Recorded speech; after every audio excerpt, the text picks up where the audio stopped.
Live cities की night bulletin दिन भर बिहार में आपका स्वागत है। मैं गरिमा भारती। सबसे पहले आज की सुर्खियों पर एक नजर। राष्ट्रपति चुनाव की तारीखों का ऐलान 18 जुलाई को होगी वोटिंग। एनडीए के सभी 4 प्रत्याशियों ने भरा एमएलसी का पर्चा। सीएम नीतीश रहे मौजूद। एमएलसी चुनाव को लेकर कांग्रेस में ठीक कुछ भी नहीं, टूट के आसार। महागठबंधन में घमासान पर बोले ललन सिंह, वहां ये सब होते रहता है। फिर मांझी हुए नाराज, एनडीए को दे दी चेतावनी। औरंगाबाद में सड़क हादसे में 6 की मौत, एक गंभीर रूप से घायल। शिवहर में नाराज दामाद ने किए 2 मर्डर, ससुर की मौत, सास घायल। समस्तीपुर में बेटे के शव के लिए मांगी भीख, वीडियो वायरल। सोनू सूद ने कराया 4 पैर 4 हाथ वाली नंढी का ऑपरेशन। और उत्तर और पूर्वी बिहार में बारिश के आसार, मौसम विभाग ने दी चेतावनी। अब खबरें विस्तार से।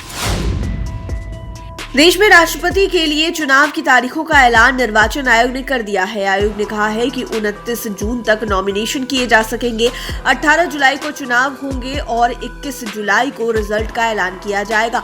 आयोग ने कहा कि हर प्रक्रिया की वीडियोग्राफी कराई जाएगी। मुख्य चुनाव आयुक्त राजीव कुमार ने कहा है कि 15 जून को चुनाव की अधिसूचना जारी होगी और 18 जुलाई को वोटिंग होगी। 21 जुलाई को काउंटिंग खत्म होने के बाद ही नए राष्ट्रपति के नाम का ऐलान हो जाएगा।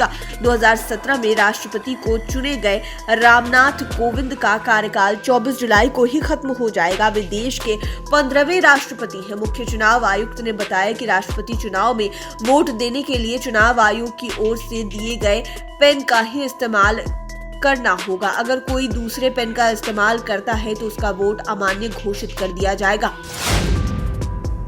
एमएलसी चुनाव के लिए नामांकन की आखिरी दिन एनडीए के प्रत्याशियों ने अपना पर्चा दाखिल किया। बीजेपी की तरफ से जहां अनिल शर्मा और हरी सहनी ने, तो जेडीयू की तरफ से आफाक अहमद खान ने और रविंद्र प्रसाद सिंह ने नामांकन कराया। इस दौरान एक बार फिर से एनडीए की एकजुटता दिखी। सीएम नीतीश कुमार के अलावा दोनों डिप्टी सीएम तारकिशोर प्रसाद, रेणु देवी के अलावा बीजेपी प्रदेश अध्यक्ष संजय जायसवाल, जेडीयू के राष्ट्रीय अध्यक्ष ललन सिंह समेत दोनों पार्टियों के दिग्गज नेता मौके पर मौजूद रहे। आपको बता दें कि नामांकन पत्रों की जांच 10 जून को होगी, जबकि नाम वापसी की अंतिम तिथि 13 जून को निर्धारित की गई है। अगर इन चारों कैंडिडेट्स के अलावा अन्य कोई सदस्य अपना नामांकन नहीं दाखिल करते हैं तो स्क्रूटनिंग वाले दिन ही सभी को जीत का सर्टिफिकेट दे दिया जाएगा। बिहार विधान परिषद चुनाव को लेकर कांग्रेस में सब ठीक नहीं है। कांग्रेस में पिछले 72 घंटे के अंदर 4 बार अपना स्टैंड बदला गया है। पार्टी कभी कहती है कि उम्मीदवार उतार रही है तो कभी उम्मीदवारी पर फैसला केंद्र नेतृत्व के ऊपर फेंक देती है। इधर आनन फानन में कांग्रेस विधायकों की विधायक दल के नेता अजीत शर्मा के घर पर बैठक हुई। पिछले 3-4 दिनों में कांग्रेस के कुछ नेताओं ने चुनाव को लेकर पार्टी में मतभेद को उजागर कर दिया है, जिससे टूट की आशंका तक जताई जा रही है। कांग्रेस के विधायक प्रद्युम्न यादव कांग्रेस के कुछ विधायकों के पास से घूम रहे हैं, उनसे मुलाकात कर रहे हैं, उनसे समर्थन भी मांग रहे हैं। बताया जा रहा है कि उन्होंने नामांकन दाखिल करने के लिए आवश्यक दस्तावेज भी लिए हैं। इसकी जानकारी पार्टी नेतृत्व को लग गई है।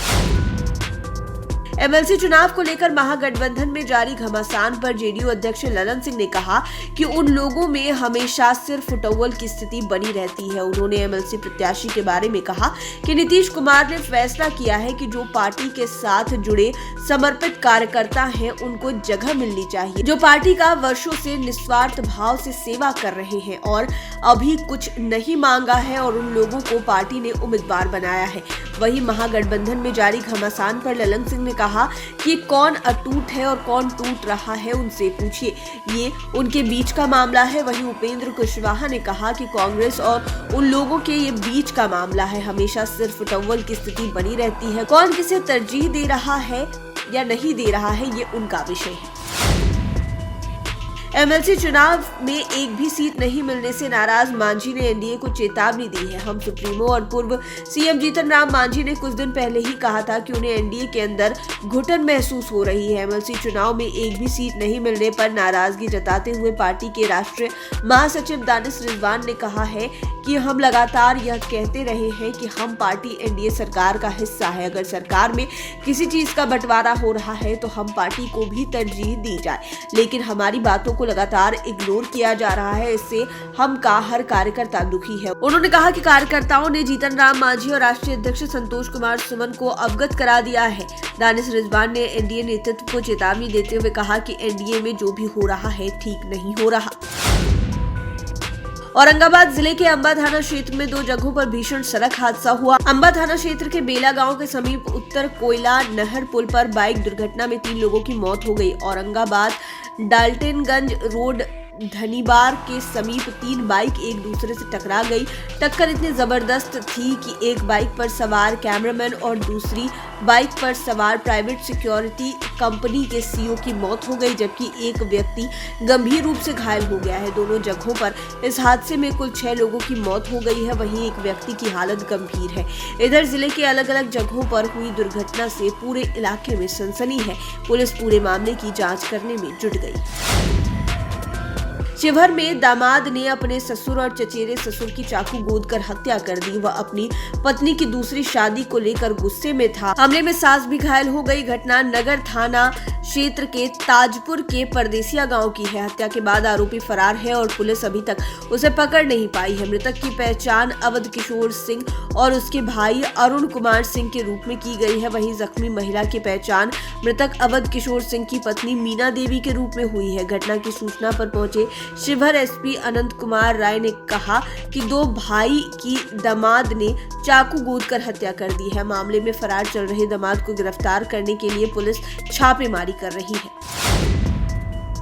समस्तीपुर में इंसानियत को शर्मसार करने वाली घटना सामने आई है। सदर अस्पताल में पोस्टमार्टम के बाद बेटे का शव देने के लिए गरीब मां बाप से 50,000 रुपए मांगे गए। परिवार के पास इतनी राशि नहीं थी। पैसे के जुगाड़ के लिए वे अपने गांव लौट आए। इसके बाद वे गांव में आंचल फैलाकर भीख मांगते देखे गए। लोगों के घर जाते और अपनी मजबूरी बताकर मदद की अपील करते। इस दौरान किसी ने वीडियो बना लिया जो वायरल हो रहा है। दरअसल यह रकम अस्पताल में कर्मचारी ने मांगी थी। मामला अस्पताल प्रबंधन के पास पहुंचा तो आनंद फानंद में शव पुलिस को सौंप दिया गया। इसके बाद बुधवार को अंतिम संस्कार हुआ। उधर गांव वालों का कहना था कि परिवार इतना गरीब है कि बेटे का अंतिम संस्कार तक नहीं करा सकता था। ऐसे में मोहल्ले के कुछ लोगों ने मदद की। स्वास्थ्य मंत्री मंगल पांडे ने इस मामले में 24 घंटे में CMHO से पूरी रिपोर्ट मांगी है। बॉलीवुड एक्टर सोनू सूद भले ही फिल्मों में विलन का किरदार निभाते हो, मगर असल जिंदगी में वे गरीबों के लिए मसीहा है, हीरो हैं। कुछ दिनों पहले ही बिहार के नवादा जिले की एक दिव्यांग बच्ची का वीडियो वायरल हुआ था। गरीब परिवार की बच्ची चौमुखी के 4 हाथ और 4 पैर थे, जिसके इलाज के लिए परिवार के पास पैसे नहीं थे। मदद के लिए बच्ची का परिवार भटक रहा था, पर सरकारी महकमे में किसी ने मदद नहीं की, जिसके बाद फिल्म अभिनेता सोनू सूद ने मदद के लिए हाथ बढ़ाया। सोनू सूद ने सोशल मीडिया के द्वारा बताया कि बच्ची का इलाज शुरू हो चुका है। करीब 7 घंटे तक चले मुश्किल ऑपरेशन के बाद चौमुखी के अतिरिक्त हाथ और पैर काट दिए गए हैं। किरण अस्पताल के डॉक्टरों ने इस मुश्किल ऑपरेशन को सफलतापूर्वक करके 4 हाथ और 4 पैर वाली चौमुखी को एक नया जीवन दिया है। बिहार के उत्तर पूर्वी क्षेत्र में 8 जून की रात से 10 जून तक मध्यम से भारी बारिश के आसार बने हुए हैं। दरअसल बिहार और उसके आसपास 2 ट्रफ लाइन गुजर रही है। इसी की वजह से आंधी पानी का दौर जारी है। दूसरी तरफ दक्षिणी बिहार अभी भी नमी युक्त गर्मी की चपेट में है। दूसरी तरफ प्रभावी तौर पर पुरवैया न चलने की वजह से मानसून अभी बिहार के दरवाजे पर पिछले 5 दिनों से ठिठका हुआ है। IMD के मुताबिक अगले 48 घंटे में बिहार में 30 से 40 किलोमीटर प्रति घंटे की रफ्तार से तेज हवा भी चलने का पूर्वानुमान है। जिन जिलों में आंधी पानी का पूर्वानुमान जारी किया गया है। लाइव सिटीज की नाइट बुलेटिन में फिलहाल इतना ही। खबरों की दुनिया में बने रहने के लिए हमारे चैनल को सब्सक्राइब करें। ये वीडियो फेसबुक पर देख रहे हैं तो पेज को लाइक करें। आप हमें ट्विटर पर भी फॉलो कर सकते हैं। धन्यवाद।